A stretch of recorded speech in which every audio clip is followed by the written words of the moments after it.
नमस्कार, मी समृद्धीच kitchen world मध्ये तुम्हा सर्वांचं स्वागत। आज आपण बनवणार आहोत प्रसादाचा शिरा। त्याच्यासाठी इथं घेतलेलं मी साहित्य घेतलंय ते आपण बघणार आहोत। इथं मी बारीक रवा घेतलेला आहे, अर्ध फुलपात्र भरून। तितकीच मी इथं साखर घेतलेली आहे, तेवढंच मी इथं दूध पण घेतलेलं आहे आणि इथं 2-3 चमचे हे आपलं घरातलं गावरान तूप आहे। इथं मी एक केळी घेतलेली आहे, काजू आहे 4-5 काजूचे काप करून घेतलेले आहे, इथं 4-5 बदाम आहे ते कापून घेतलेले आहे, इथं थोडेसे मनुके घेतलेले आणि ही वेलची पूड याच्यातून आपल्याला पाहिजे तेवढी आपण टाकणार आहोत। चला तर मग आपण रेसिपीला सुरुवात करूया। इथं कढईत आपल्याला आधी गावरान तूप टाकून घ्यायचं आहे। कढई मी आधीच गरम करायला ठेवली होती।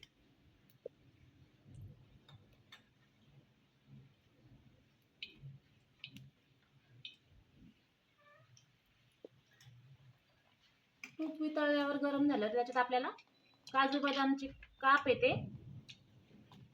परतून घ्यायचे थोडेसे आणि काढून घ्यायचे।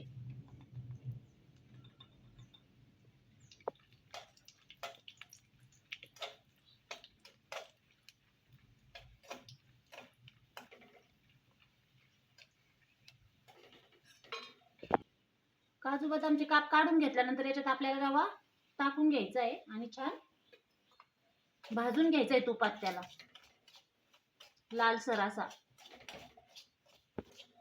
इथं रवा आपला छान भाजून झालेला आहे। आता आपण याच्यात पाणी टाकणार आहोत थोडंसं, नंतर थोडं दूध टाकून घेऊ।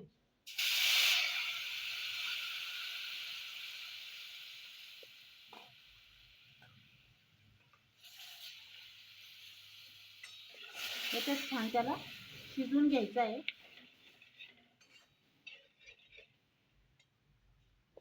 याच्यातलं पाणी ते आपलं छान आटलेलं आहे। आता याच्यात आपण ही अर्धी केळी याच्यात टाकून घेणार आहोत।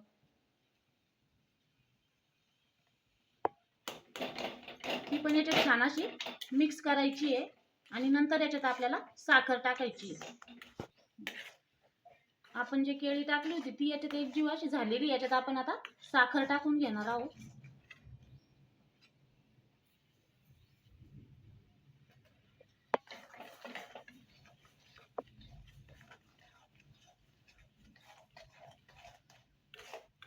त्याच्यानंतर याच्यात मनुके टाकणार आहोत।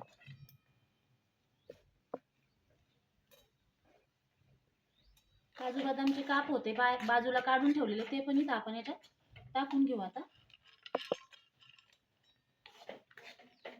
साखरेबरोबर ते याच्यात व्यवस्थित मिक्स होते।